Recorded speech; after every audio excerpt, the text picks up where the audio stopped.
Hi, we are back after a break, and I see Ms. Paranos on screen. I see Mr. Rose, and I see Dr. Thompson. Mr. Rose, do you have something before we begin? Yes, I just wanted to reiterate the discussion we had, I think, yesterday concerning our objection to some of the testimony from EDF and exhibits. And we could certainly argue it, but rather than delaying the time for these witnesses and putting them off, maybe the better thing to do is to take the testimony subject to our objection and then either arguing it or briefing it when at the conclusion of the hearing. Thank you for that. I know that you need to preserve your objection, and I believe I have an understanding of it. We have been pressing through the witnesses rather than taking up that objection. But you're right, we will take it up.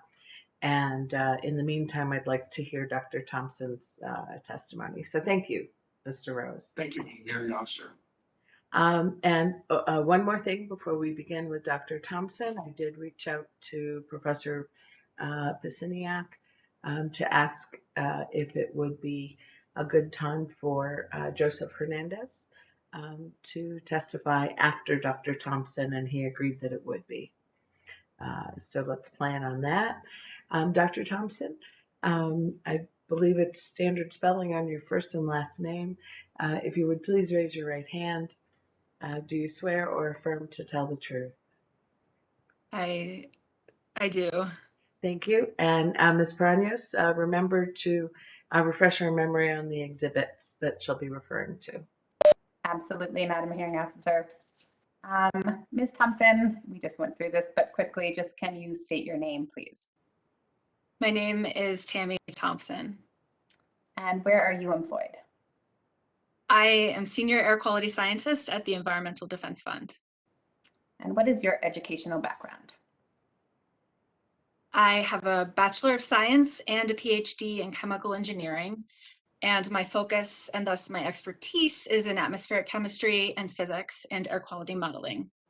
I did my postdoctoral research at MIT, where I was working on the linkage of climate change and air quality. I was using models to investigate how national and subnational climate policies would impact human health through air quality co-benefits. Terrific. And can you give us an overview of your work experience?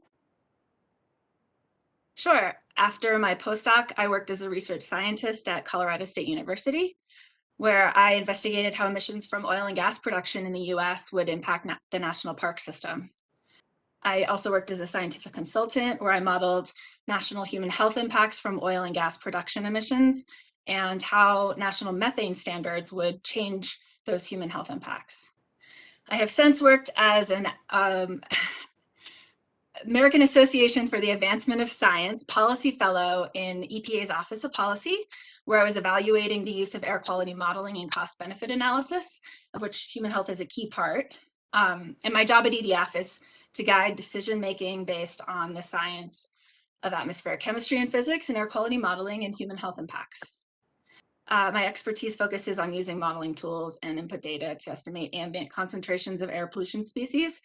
And I use existing information about the human health impacts of different species of air pollution that are recognized by the US EPA and WHO to make links from the air quality concentrations to human health outcomes. Thank you. And what does WHO refer to? World Health Organization. Thank you. I'm sorry. Acronyms. Thank you. And is EDF's Exhibit FF an accurate copy of your resume? Yes, it is. And you submitted rebuttal testimony on behalf of EDF on the ozone modeling, correct? That is correct. And is EDF Exhibit BBB an accurate version of your rebuttal testimony? Yes. And do you have any corrections to your pre-filed rebuttal testimony? I do not. Thank you. And Madam Hearing Officer and the board, Ms. Thompson's exhibits that are referenced in her rebuttal testimony are EDF exhibits CCC and DDD.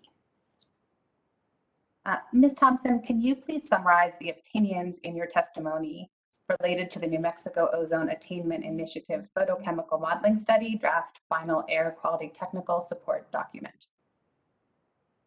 Yes.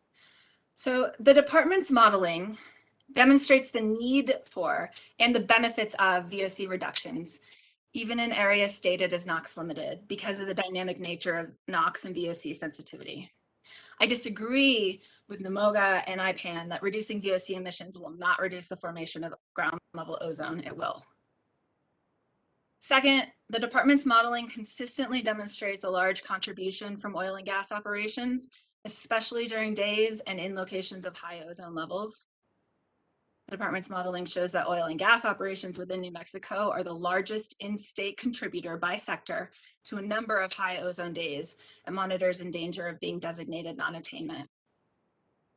This includes impacts to the 2028 design value, and that means that oil and gas production has the largest sectoral impact of emission sources within New Mexico on the 2028 design values for monitors in the northern part of the state and a couple in the south. Third, the model likely underestimates future ozone concentrations because it fails to consider a changing climate. Studies have consistently predicted that as the climate changes and gets warmer and increasingly sunny and stagnant, ozone production will likely increase through a number of primary and secondary pathways. And this results in a need for larger reductions of ozone precursors to achieve the same ozone reduction numbers that the model is showing. Thank you, Ms. Thompson. And does the model demonstrate that oil and gas sources contribute significantly to ambient ozone concentrations? Yes. The department's modeled source apportionment shows that emissions from oil and gas sources in New Mexico consistently contribute more than 1 part per billion to ozone monitors, and in many cases comprise, as I said, the largest in-state contribution by economic sector to ozone concentrations on high ozone days. Indeed, the monitors in the northwest portion of the state show the largest contribution from oil and gas and the highest sensitivity to VOCs. This conclusion strongly points towards the need for controls of VOCs as well as NOx from oil and gas sources in New Mexico. And can you explain what the EPA Good Neighbor Rule is and how it is used as a benchmark to measure whether oil and gas sources in New Mexico contribute significantly to ozone? Sure. So EPA's Good Neighbor Rule creates a pathway to requiring any state that contributes more than 1 ppb to ozone non-attainment status in another state to reduce its emissions to help that downwind state achieve attainment of the ozone max.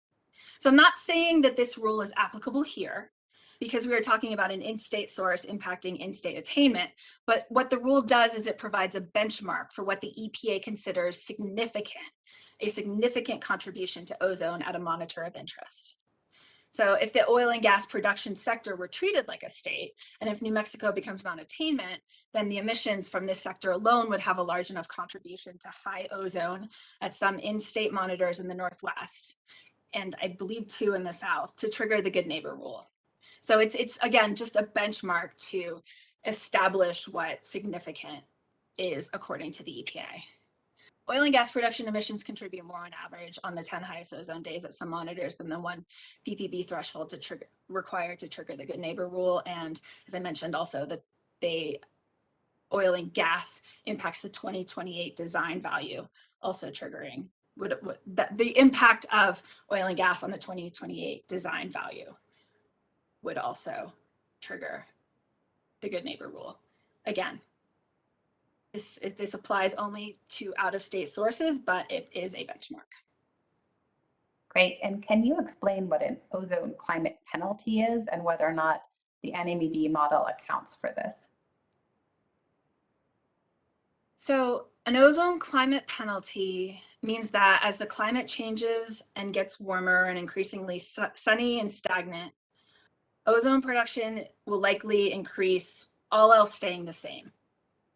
The ozone climate penalty means that as we evaluate future control strategies like we did here, we need to build in a buffer basically because we are anticipating a changing climate that is going to ramp up ozone production in the future. So we need to account for that by creating or by planning for larger reductions in ozone precursors. So the department's model, that like most regional photochemical models, EPA is the same. The model does not take into account a change in climate. It holds climate consistent, it holds climate the same. And in this case, it was 2014. And so that it likely underestimates future ozone concentrations. So this underscores a need to adopt strong rules to reduce VOCs and methane. Great. And I have a few more questions for Ms. Thompson. I believe she does have some slides she would like to share as she discusses some additional points.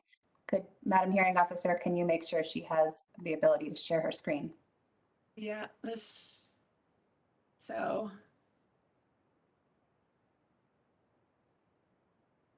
There should be a Apologies button. in advance for technical difficulties. Yeah, it's grayed out, so I think that that it's not enacted yet.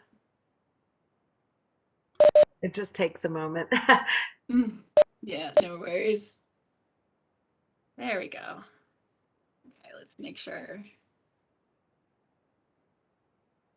Too many screens also complicates this. Oh, that's nice. So it does. And Dr. Thompson, will you slow down a little bit, please? This is. Oh, I'm sorry. It's Yes. okay. Where'd the WebEx go? Here we go. Okay. So do you see my screen? Yes, we do. I'm speaking to my mute button. Terrific. So can you explain what NOx or VOC limited means to the board? Yes, I can. So if an area is NOx limited, this means that the series of atmospheric reactions that lead to the net formation of ozone are basically bottlenecked by the reactions driven by the NO-NO2 cycling. So this means that the rate of net ozone formation will go up if NOx emissions goes up, and will go down if NOx emissions go down. So that's what NOx limited means. And similarly, if an area is VOC limited, net ozone production will go up if VOC concentrations go up, and will go down if VOC concentrations go down. Yeah.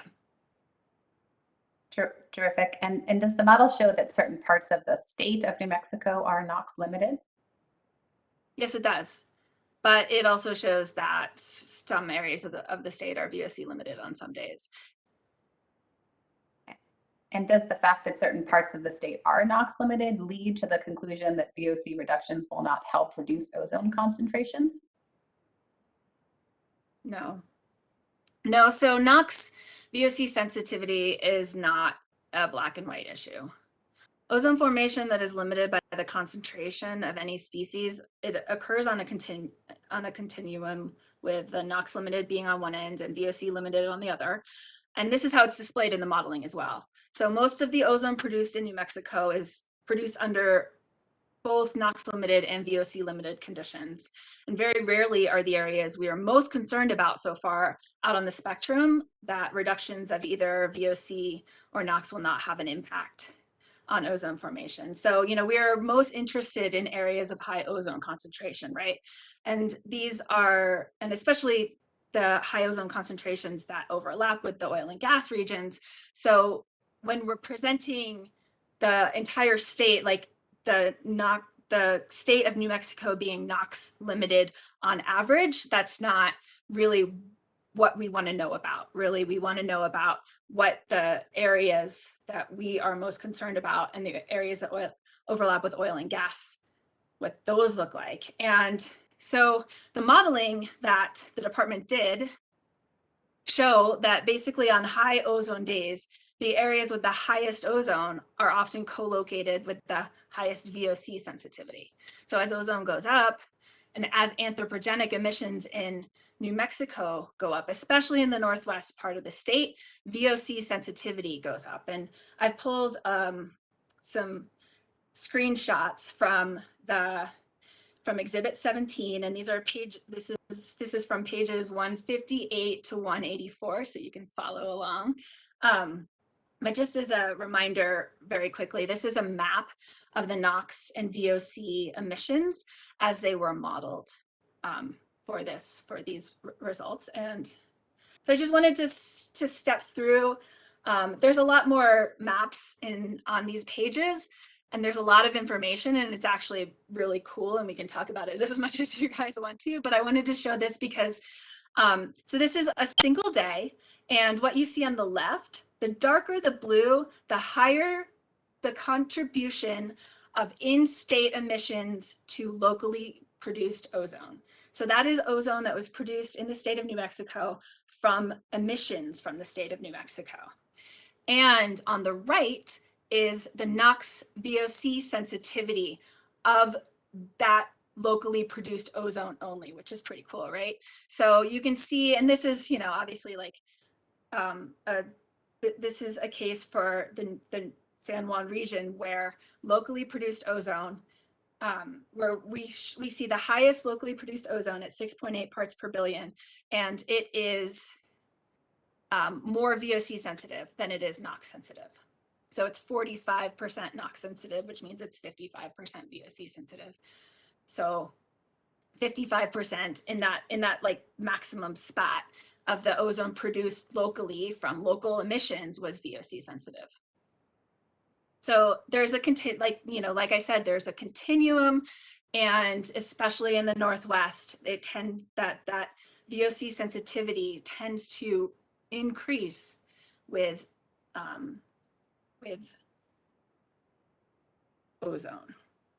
So here's another one with, again, locally produced ozone on the left, and you can see that maximum coincides with Albuquerque. And so the anthropogenic emissions from Albuquerque, but then the southeastern part of the state also has ozone produced locally from New Mexico emissions, and that also has the highest VOC sensitivity. So in this case, it's only 75% NOx sensitivity, so 25% VOC sensitivity. So a quarter of that ozone is produced in VOC sensitive, in a VOC sensitive regime. So it's just the point that, like, okay, yeah, the rest of the state is mostly NOx sensitive, but that's not what we're really talking about here. We're talking about these particular regions where emission reductions from oil and gas will actually matter, right? And so that's what this modeling is showing. And so here's I've got one more, and then we can go back to, so this is another one. Again, the highest locally produced ozone is coincides with the emissions associated with with the location of the emissions associated with oil and gas. I can't say that I know exactly where these are coming from. That's not how the modeling was designed, but they coincide with the oil and gas regions. And in this case, the most VOC sensitive area was in the San Juan region. It looks like it's actually in Arizona, but we've got 75% VOC sensitivity up there. So there's a lot more information in this modeling than really what has been communicated. And I just wanted to give you all a chance to see these, and we can talk about it as well. So basically what this shows is that emissions reductions in these two regions, emissions reductions of VOCs, will lead to reductions in ozone. Great, thank you, Dr. Thompson. And yesterday, or actually I think it was 2 days ago now, we heard quite a bit of testimony that NMED's model will only result in modest reductions to ozone concentrations. Do you agree with this characterization of the model?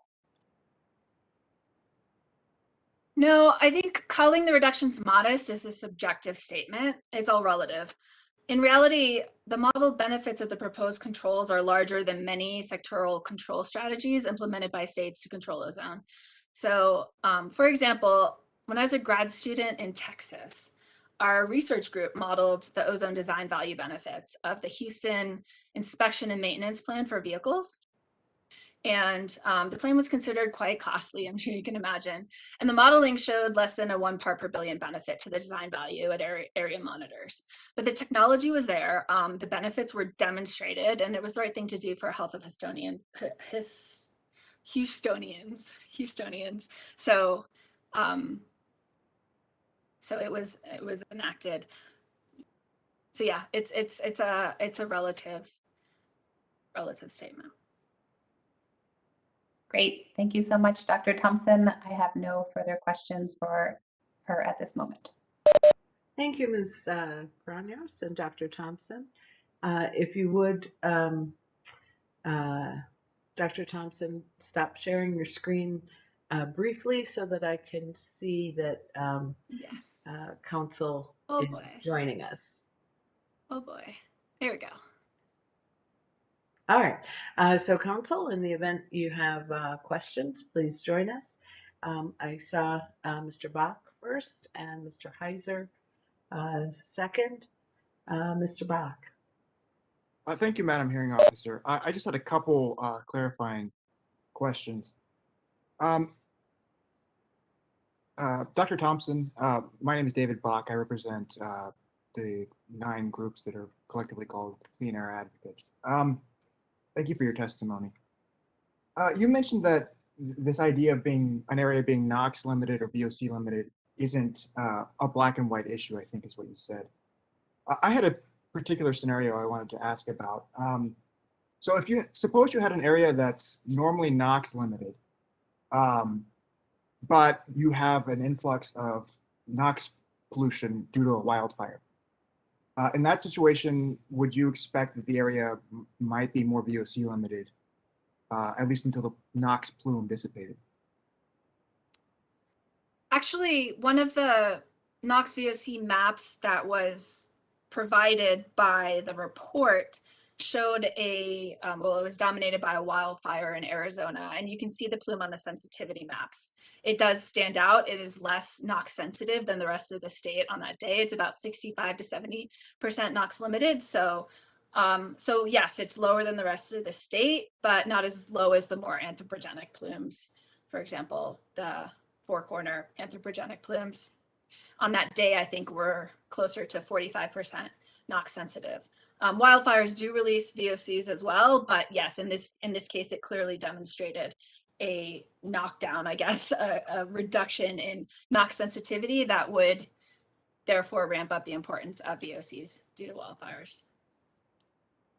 And are wildfires becoming more common in the West as a result of climate change? Yes, wildfires are becoming more common. Yes, climate change has impacted the prevalence of wildfires in the West through drought caused by changes in rain patterns. Snowpack is melting sooner and it's melting faster, and increased temperatures are drying things out faster. And as we all are living, this is increasing the number and the size of wildfires in the West. So I know this is sort of an unprecedented situation, but would it be reasonable to assume that as wildfires in the West become more common, you might start to see more days that are VOC limited due to more days where you have NOx plumes coming into New Mexico? There's a lot of uncertainty around wildfire emissions, but the case that was demonstrated, the one case that we have demonstrated in the modeling suggests that that could be the case, yes. Great. And just to shift, my other line of question relates to a statement I think was on your last slide. And I think you said VOC emissions from oil and gas increase background concentrations for everyone. Did I have that right? Yeah, that's right. And I think I sort of skipped over something, part of that. Yes, so VOC emissions from oil and gas will produce ozone somewhere.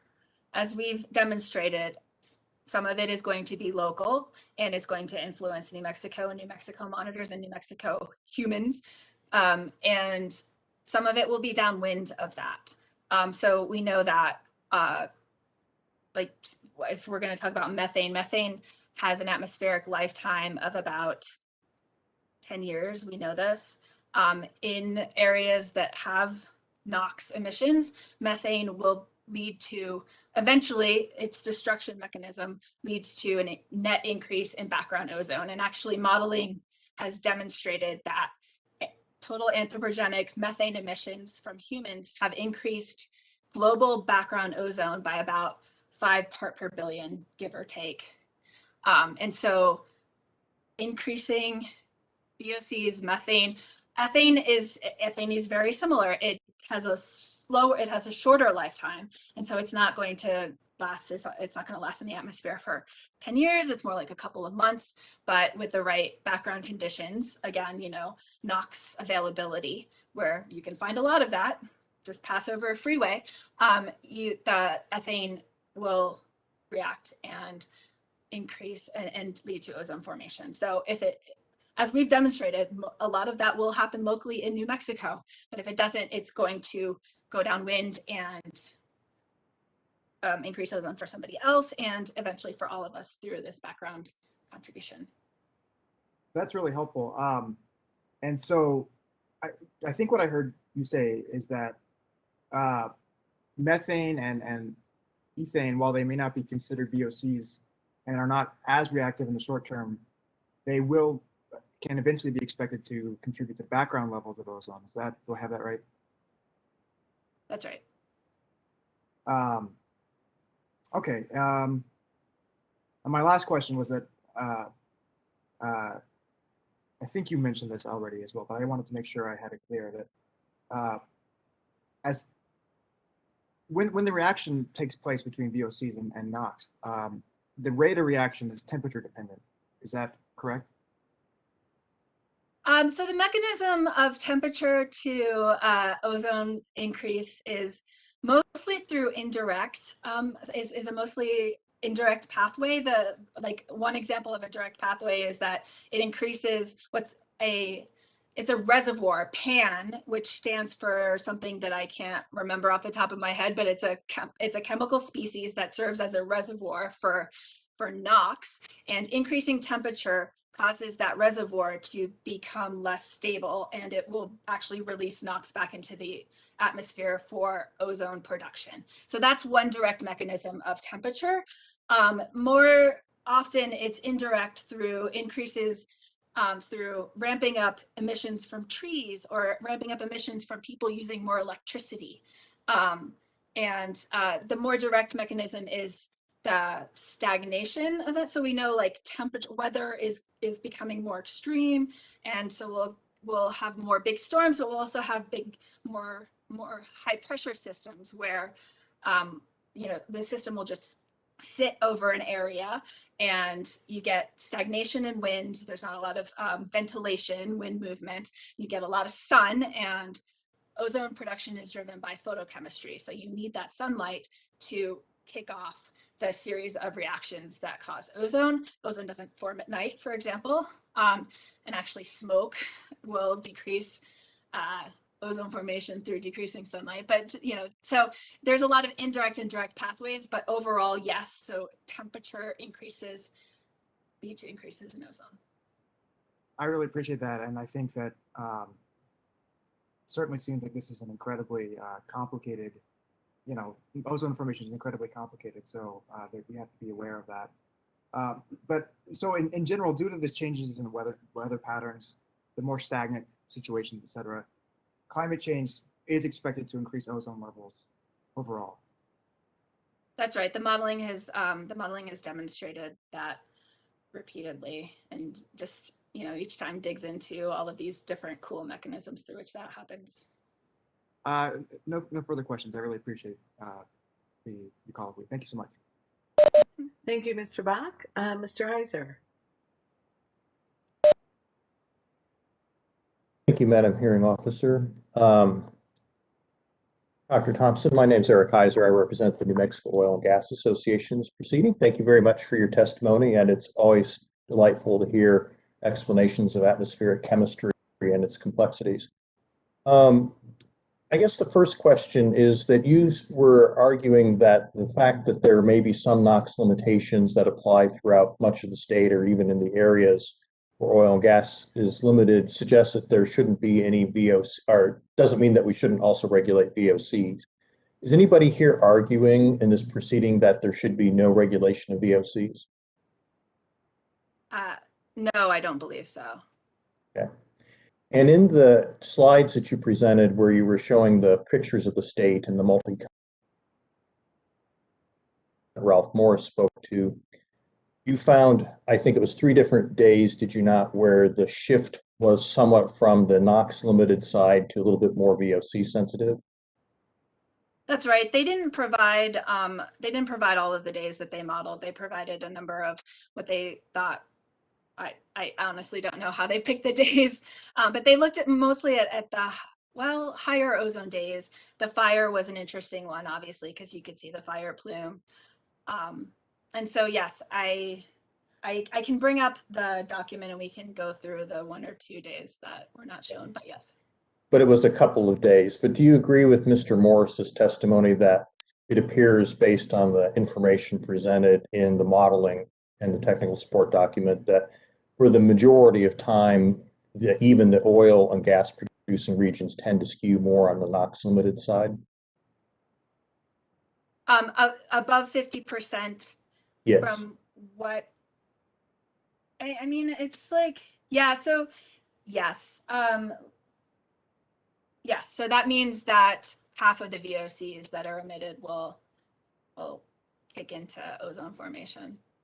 And that as you go further from the very centroidal portion of those areas, that limitation shifts rapidly towards NOx limited in most days during the year. The To the central extent- part so again, most days is not like, I can't comment on most days because I'm looking at 6 or 7. And so as I mentioned, you know, most of the state does show NOx limitation, higher NOx limitation. But what we are talking about are some of the counties that are covered under this rule and what emissions in those counties or what the NOx limitation and VOC limitation in those counties might be, right? And I was so asking you about the counties in which the oil and gas industry was located, not about the state as a whole.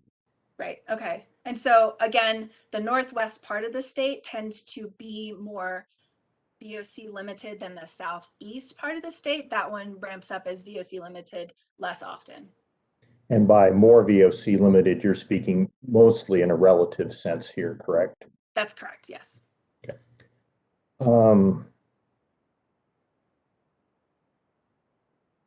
In terms of, I think that's it. Thank you very much for that discussion, Dr. Thompson.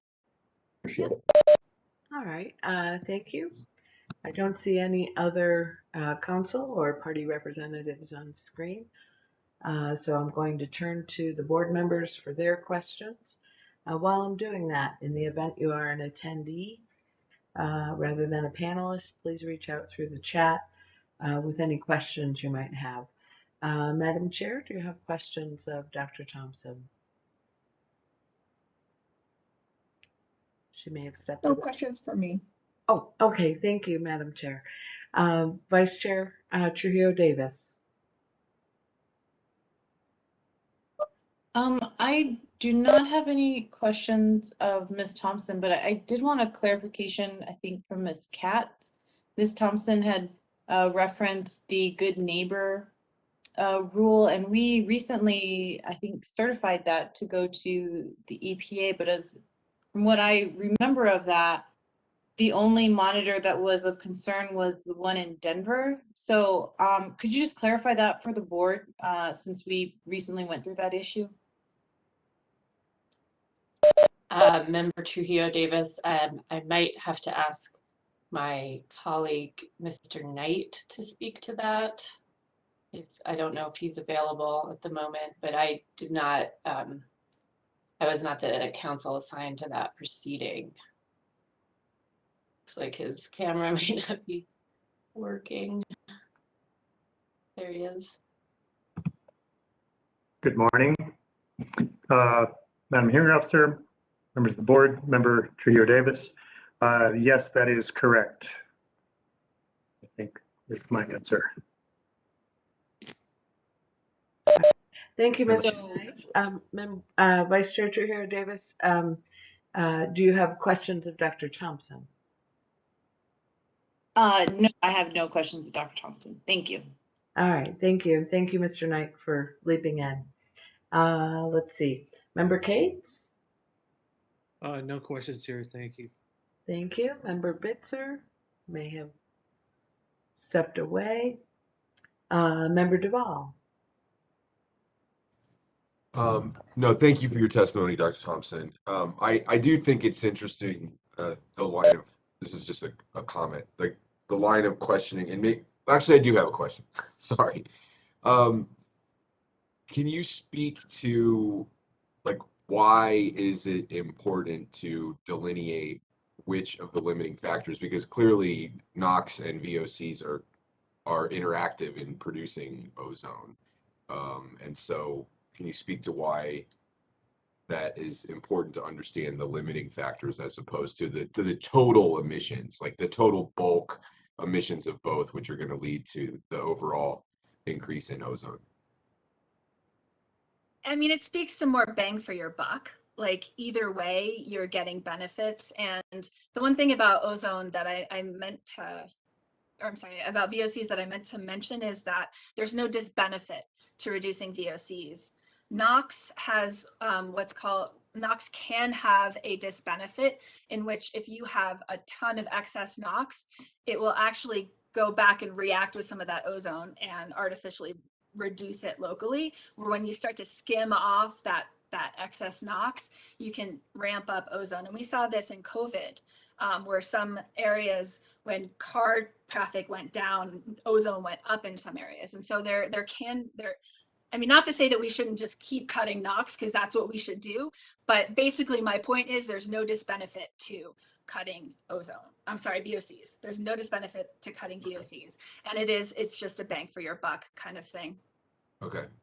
Thanks for that clarification. I think because when things are framed in terms of limitation and disbenefit, like when it's framed in a negative connotation, I think it may be hard for a lay audience to understand the bulk question there. Yeah, So that's so a good point. I appreciate that. It's more about the positive, like we can get more ozone reduction per ton reduced of this, but regardless, you're going to see ozone reductions. Thank you for your testimony. Thanks for your clarification there. All right, thank you. Member Garcia?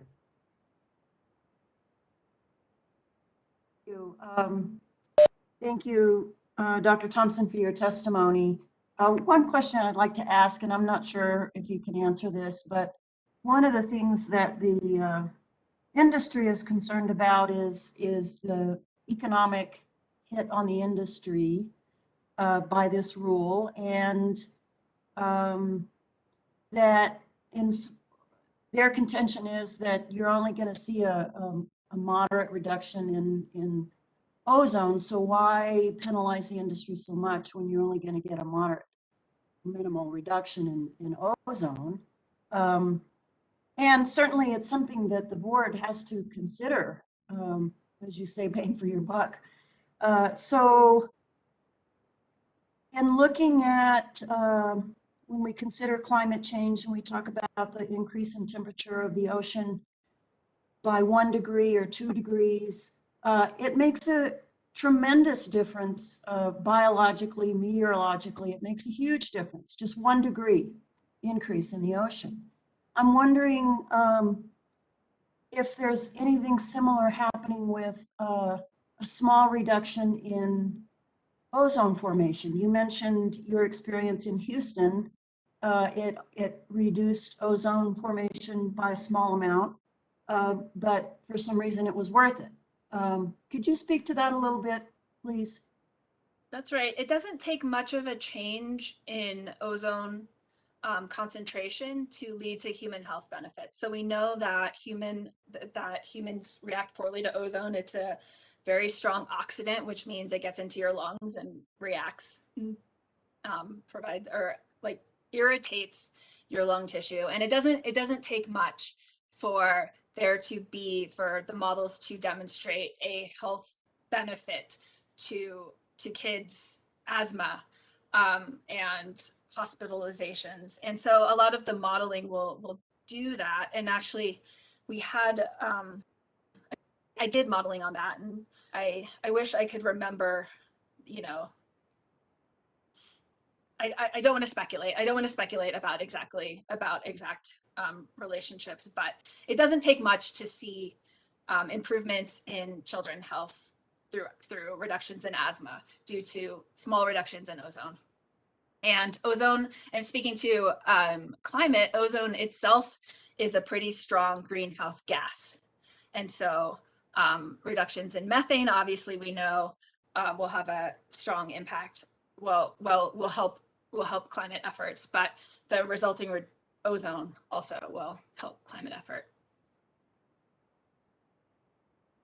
Thank you very much, Dr. Thompson. I appreciate your testimony. Thank you. Member Honker. No questions. Thanks for your testimony, Dr. Thompson. Thank you. Ms. Paranos, is there any reason not to excuse Dr. Thompson for the moment? Just a few follow-up questions for the purpose of clarifying some of her testimony. Dr. Thompson, you testified that the use of the term modest to characterize the ozone concentrations that could be reduced by NMED's rule is really a subjective standard. Is that accurate? Yes, that's right. And we talked about how by EPA's standards, some of the reductions that we were seeing, or some of the possible reductions would not be modest, they would be significant. Thank you. And so is it fair to say that your testimony, your opinion is that the ozone modeling does show that reductions in oil and gas, VOC emissions, and NOx emissions will result in significant and important ozone reductions in the state of New Mexico? Yes. Thank you. And with respect to the good neighbor rule, you utilized sort of that analogy just to describe what the significance of oil and gas emissions coming from sources in New Mexico is. Is that accurate?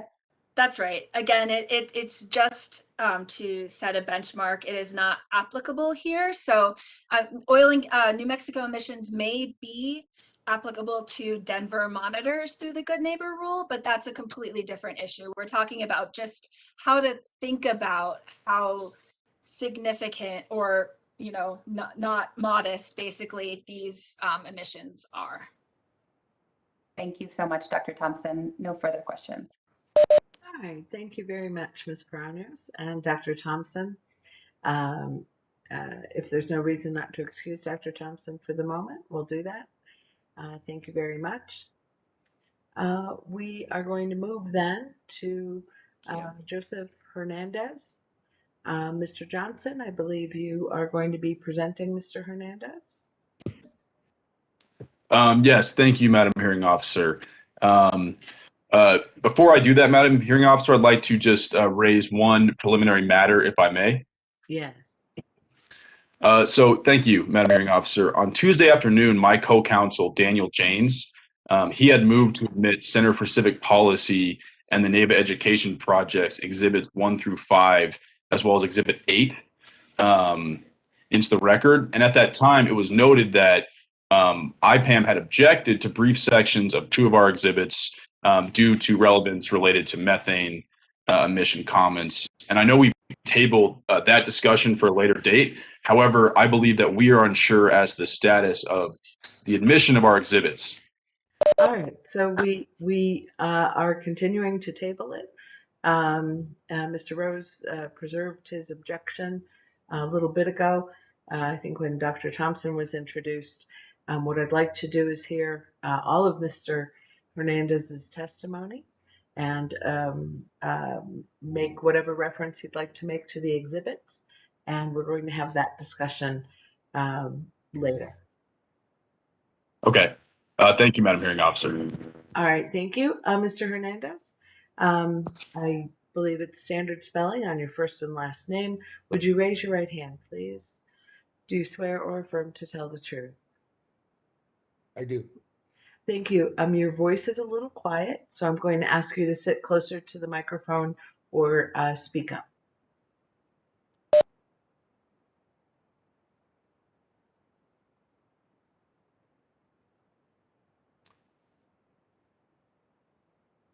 Thank you, Madam Hearing Officer. Am I ready to proceed, or can I proceed?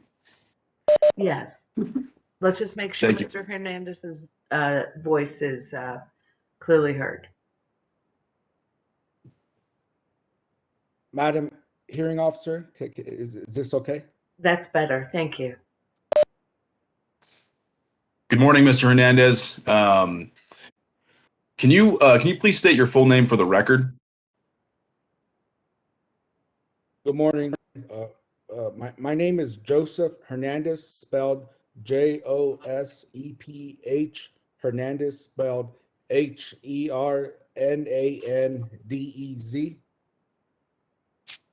Thank you, Mr. Hernandez. And can you please tell us why you're here today? I am here to testify on behalf of the NAVA Education Project. Thank you, Mr. Hernandez. And did you submit pre-filed testimony for the purposes of this hearing? Yes, I did. And a copy of your testimony has been filed and marked as Center for Civic Policy and Native Education Project Exhibit 4, correct? Yes. And does that exhibit appear to be fair and accurate? Yes. And do you adopt that exhibit as your testimony? Yes. Thank you, Mr. Hernandez. Can you please tell us a little bit about what is the NAVA Education Project? The NAVA Education Project is a nonprofit organization dedicated to uniting community stakeholders to actively improve the quality of life for Native American communities and protect the continuity of Native American cultures. The NAVA Education Project is committed to social, economic, and environmental justice principles that advance healthy and sustainable communities for Native families living here in New Mexico. Thank you, Mr. Hernandez. And what exactly is your role at the NAVA Education Project? I work as the Dene Energy Organizer for NAVA Education Project, where I educate Native American communities on sustainable energy and economy models. Okay, thank you, Mr. Hernandez. I want to shift to talking a little bit about your background. Can you tell us all about a little bit from like where you're from? I am from Shiprock, Navajo Nation, New Mexico. I'm an enrolled member of the Navajo Nation with the census number 226027. For my Dene relatives, Kloganishle na ke bashiti ashin dachache na ke dashanele to koa dana sha. My family are owners of allotments in Eastern Navajo Agency in an area with oil and gas production.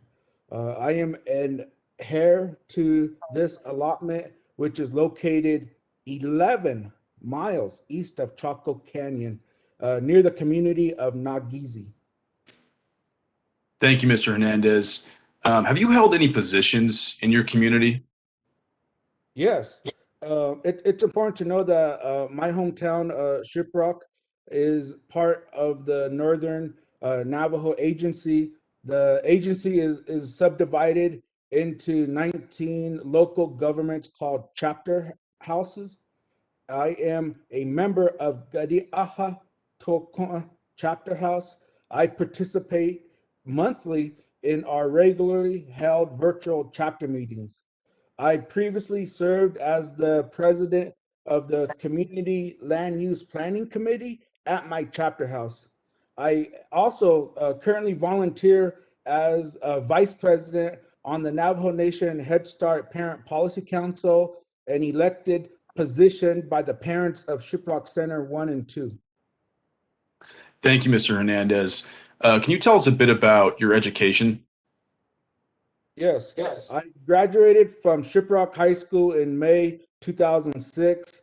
From there, I went to take courses at Southwestern Indian Polytechnic Institute in Albuquerque, New Mexico. While I did not end up graduating from SIPI, I was admitted into SIPI's pre-engineering program as well as its business administration program. Thank you, Mr. Hernandez. I want to shift gears here again and talk about your experience working. Do you have any experience working in the oil and gas industry? Yes. Following my time at SIPI, I worked for Riley Industrial Services Incorporated as a hydroblast technician on oil and gas wells in Bloomfield, New Mexico. And can you tell us a little bit about your experience working as a hydroblast technician? Yes, I do. When I was working on oil and gas wells, we weren't told that these wells had toxic pollutants. Now that I have learned more about the harmful chemical makeup, I am concerned that I was working on a site with this kind of pollution, and especially knowing that there's communities that live that are surrounded by these. Thank you, Mr. Hernandez. Now, I want to turn to your work with the NAVA Education Project. Does your work there bring you into contact with communities who are affected by the oil and gas industry in our state? The NAVA Education Project has provided me with the opportunity to interact with Native American communities located in oil and gas country.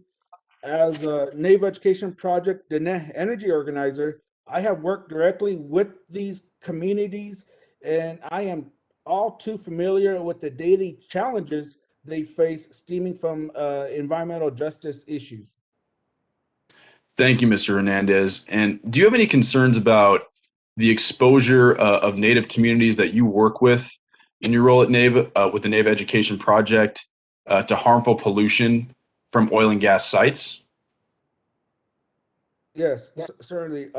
As the Danette Energy Organizer for the NAVA Education Project, I have personally seen that many Navajo people live and work near oil and gas production, especially in the allotment areas, such as where my own family holds allotments.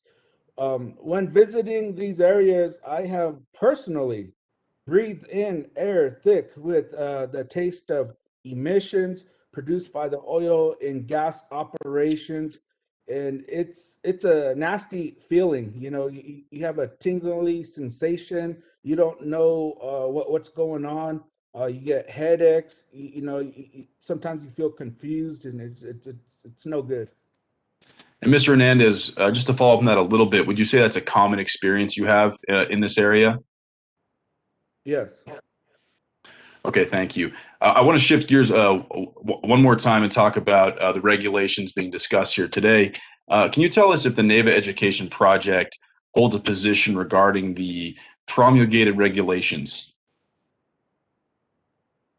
Yes, our position that the Environmental Improvement Board should act so that all people are equally protected from oil and gas pollution, especially Native American people. I have seen firsthand just how harmful unregulated oil and gas production can be for Native American communities. Thank you, Mr. Hernandez. And in a similar vein, does the NAVA Education Project hold a position regarding the regulations proposed by the New Mexico Environmental Department? Yes, we believe that New Mexico Environmental Department proposed regulations should be made stronger. That is why we support the amendment proposed by Center for Civic Policy and other environmental and community groups. Basically, the stronger the protection for Native American communities, especially those situated right near oil and gas production facilities, the better. Thank you, Mr. Hernandez. I just have one more question. Can you tell us about how you believe that these amendments will protect Native American communities? What's important about these amendments is that they protect people who are living and working near oil and gas wells. This is particularly important because of the many Navajo people living and working in close proximity to the oil and gas wells. Thank you, Mr. Hernandez. Madam Hearing Officer, this concludes Mr. Hernandez's direct testimony, and he now stands available for any cross-examination. Thank you. Thank you very much, Mr. Johnson. Let me pause for a moment in the event any council or party representatives want to appear on screen for questioning.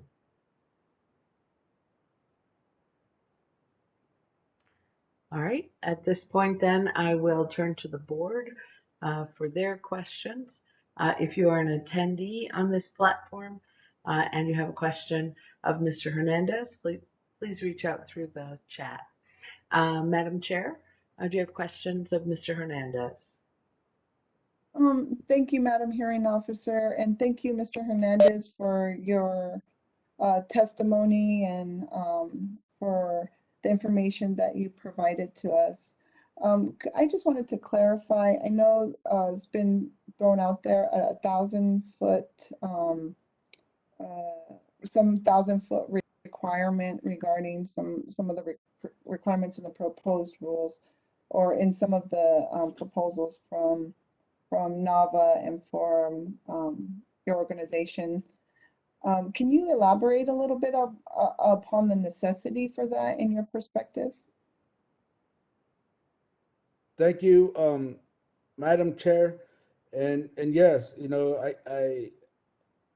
again, that 1,000 foot is important. It's critical because we have not just homes, we have businesses, we have education institutions, that are in that proximity, and it's going to be critical that we ensure that they are protected, and I think that's vital to these amendments is that that it offers assurance that there will that they don't have to worry about what's in the air when they step outside, or on a nice cool day when they open up the window. They don't have to worry about what's in the air. Thank you for that, Mr. Hernandez. I also wanted to just have a quick follow-up. I think I asked this of Ms. Pasquale in previous discussions is from your perspective, how would these proposed rules also maybe overlap or address some of the jurisdictional issues between tribal land areas and non-tribal land areas and areas where this rule would be applicable? You are, Madam Chair, you are correct. There definitely is a jurisdictional overlap in this region. It's complicated, but the communities that live there, they have managed to work with all agency partners, and I think that's I would have to the jurisdiction aspect of it. I actually would want to defer that to my counsel because they definitely would understand that question. But I just know that the jurisdiction is unlike nothing other in the state of New Mexico when dealing with these communities. So. Thank you, Mr. Hernandez. Appreciate your testimony and thank you. That's all the questions I have now. Thank you. Vice Chair Trujillo Davis. Yes, I'd just first like to thank Mr. Hernandez for taking the time to talk to the board today. And I actually just had some follow-up questions to Member Sweena's questions. I'm curious about jurisdiction. I understand that the enemy due rules apply to the wells located on tribal lands, but I'm curious generally who and Mr. Hernandez, this may or may not be a question for you, but who generally inspects those? Is it an NMED inspection, or is that an BIA inspection? And I'm just kind of looking for clarity on the jurisdictional issue. Thank you, Member Davis. And Madam Hearing Officer, I would like to defer this to my counsel. That's a perfectly fine answer, Mr. Hernandez. Thank you.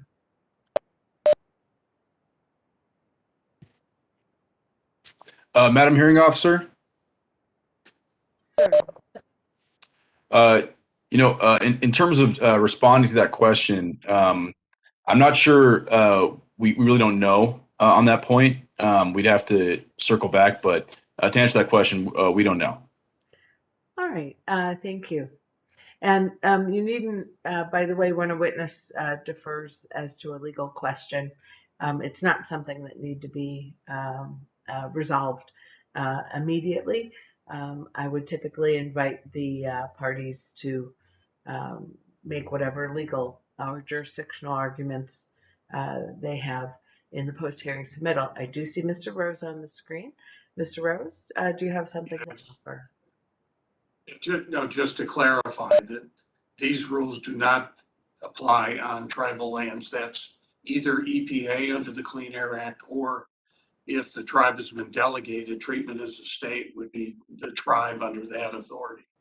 So anything on tribal, whether it's Pueblo or Navajo, or in some cases Apache land, it's federal regulations, and EPA is the enforcing body, unless the tribe, and I believe the Navajo Nation does have treatment as a state, but most of the Pueblos do not. So.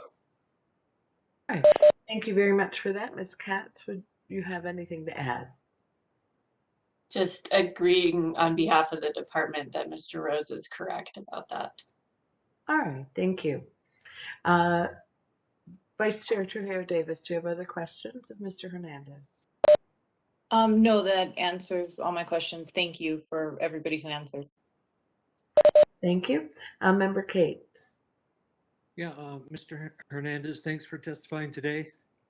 I've last few years been involved in research and analysis around the closure of Navajo Generating Station, coal-fire station over in Arizona, and the imminent closure of San Juan and Four Corners power plants. And as you know, sir, those within the Navajo community on and off the reservation, those are, those closures, that issue, the fate of those plants has been a very divisive topic among the Navajo population especially. And so what I'm wondering is are the rules we're promulgating or considering here, the regulation of oil and gas extraction up in your part of the world, is it comparably divisive among Navajo people? Madam Hearing Officer, Member Gates, a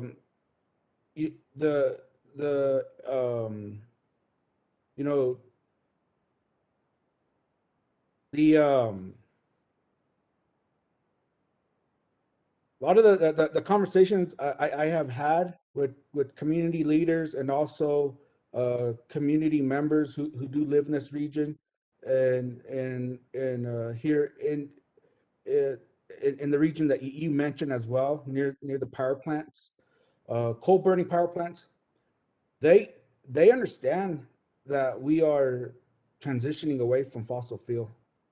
They get it. The Navajo people know that that's the future. President Nez, when he took when the first order that he put in was the Hyokoth Proclamation, which is to pursue and prioritize renewable energy development for the benefit of the Navajo people, and that's important, to see that.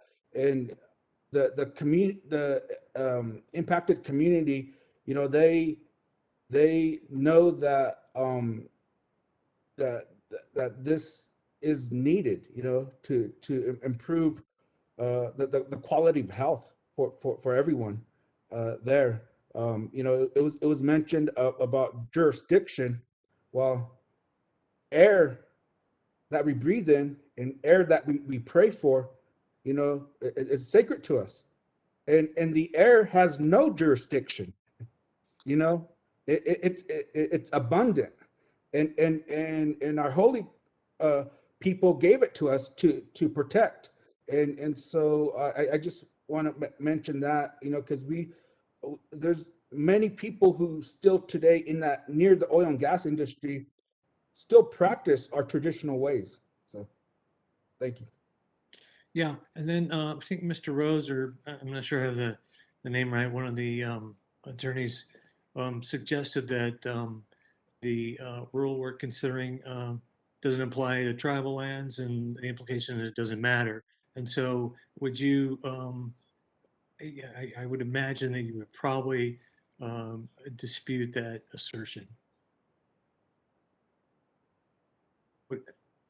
Just to restate my question, that if someone were to say this rule that we're considering doesn't apply to tribal lands, it doesn't matter to, it doesn't affect Native people, Navajo people in northwestern New Mexico, doesn't affect them, does none of their business, doesn't matter. Do you accept that? I just know that many tribal community members live near oil wells, which will be subjected to these rules. So, yeah. Okay, that's all I have. Thanks, sir. Okay, thank you. Before I forget, Mr. Hernandez, would you spell two things for me? Spell the name of President Nez's proclamation, and spell the name of your chapter house. yes, I'll start with my chapter house. That's GADIHI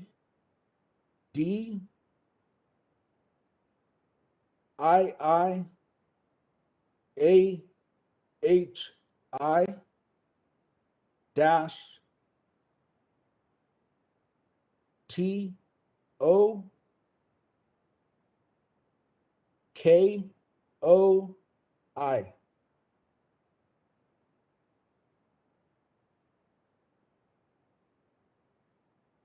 And the spelling of the Hyokoth Proclamation, and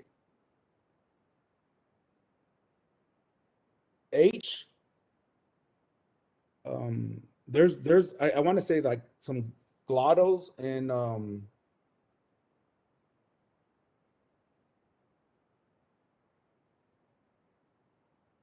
could I put it in the text? I mean in the chat. Yes, thank you very much for that. I could spell it though for the record, and I'll put it in the text. HAYOO/LKAAL. Thank you very much, Mr. Hernandez. Let's see if Member Bitzer has rejoined us. I don't believe so. Member Duvall, do you have questions of Mr. Hernandez? No, but thank you for your testimony, Mr. Hernandez. Thank you. Member Garcia, do you have questions? No questions. Thank you very much for your testimony, Mr. Hernandez. Thank you. And Member Hunker. No questions for Mr. Hernandez. Thank you very much for your testimony. I would like to, I guess, put a placeholder in for further in the hearing. If I do think the issue that Vice Chair Trujillo Davis raised about wells that will not be subject to this rule on tribal lands, and I'd be interested in hearing any information that NMED has on the universe that would be beyond the scope of this well, but within the overall state boundaries. I think that would be very interesting for us to know anything we know about the universe out there, how they're regulated, and that sort of thing. So, comment for further discussion. Thank you, Member Hunker. Ms. Katz, I'm not sure if one of your subsequent witnesses will be addressing that, or perhaps could add it at Member Hunker's request. We can see if we can add that. I do think also that might be, as far as how many wells, that might be more OCD might be able to answer that better than us, but I'll see if somebody can maybe answer some of those questions. Thank you very much. Let's see, Mr. Johnson, will there be, I don't have other questions. Oh, wait, Madam Chair has a follow-up for Mr. Hernandez. Madam Chair. Thank you again, Madam Hearing Officer, and thank you, Mr. Hernandez. I wanted to follow up a little bit of what Member Kates's questions were, just to, I guess, elaborate. Rose had mentioned about. Hold on, Madam Chair, your video has frozen and we can't hear you. I think perhaps if you turn off your video, we'll be able to hear you. Yeah, can you hear me better? Much better. Okay, I know I was going, my system has been difficult today, so appreciate that comment. I'll just restart here. Thank you again, Mr. Hernandez, and I just wanted to follow up on Mr. Cates' line of questioning and also to touch upon what Mr. Rose had mentioned earlier. Do you know if Navajo Nation has treatment as a state status for air quality rules and regulations? Madam Chair, I do know that Navajo Nation does have its own environmental protection agency. Great. Yeah, and I would have to defer the rest to my counsel. Okay, that's fine. I just wanted kind of that acknowledgement, and then also that you know, that these rules do apply to specific lands within New Mexico. I think we've clarified that. And I think you had mentioned, Mr. Hernandez, about air, and I'm looking at the phrase you used, that air does not have any jurisdiction. Can you elaborate a little bit on that comment? Yes. So I think this would have to go back to, you know, my upbringing. You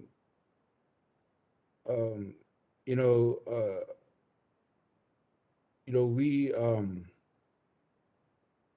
you know, there's a lot of traditional teachings when you're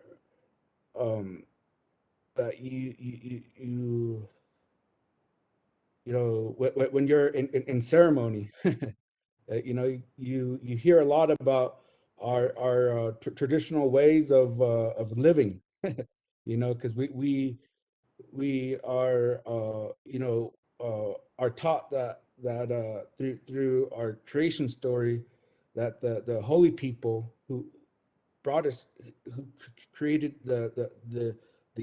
our earth mother, provided us with gifted us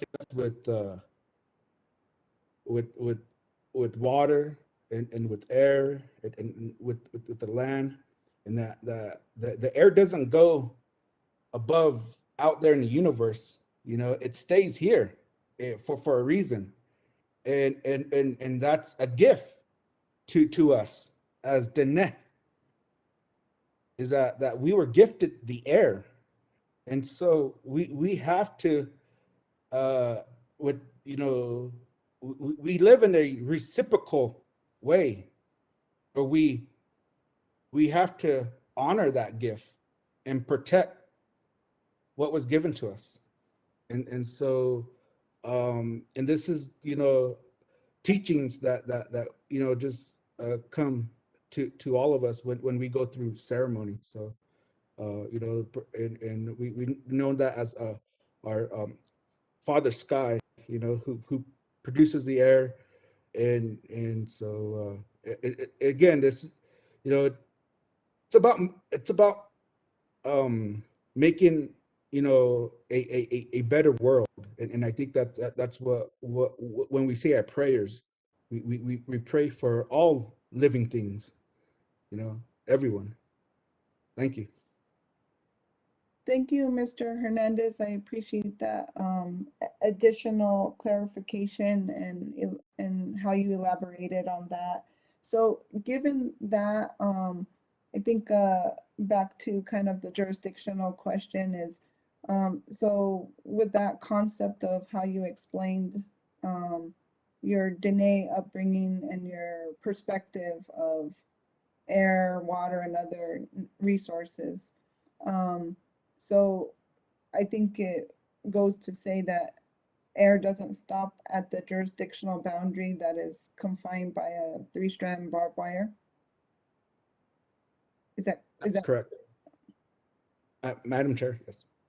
Thank you, Mr. Hernandez. So your interest in this, as you said, also is that there are community members, tribal members from the Dene Nation, from your communities that are also immediately adjacent to facilities that this rule would apply. Is that correct? Madam Chair, yes. Okay, all right. Thank you so much, Mr. Hernandez. I appreciate your testimony. Thank you, Madam Chair. Mr. Johnson, did you have any follow-up?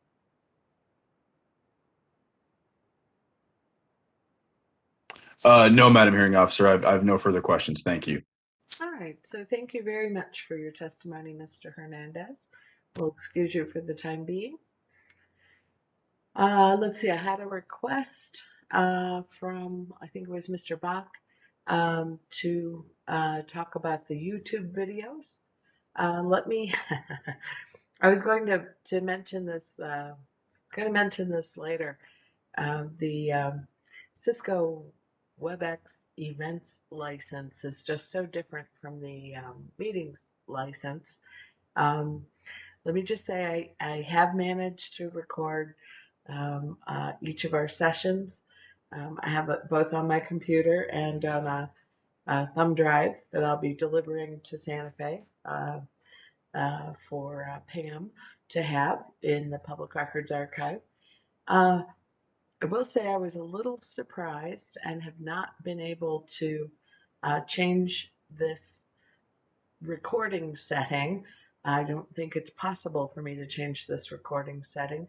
I had hoped that the recording would show the view that where we look at the Brady Bunch, if you will, a little bit. Is something happening? Sorry? Something's happening? You're fading in and out, Madam Hearing Officer. Oh dear. Let me say this as quickly as possible. I had hoped that sort of as on a different platform, the Zoom platform, that the recording for each of our sessions would be in the layout that is on my screen at all times. That's how the recordings I've done on Zoom work.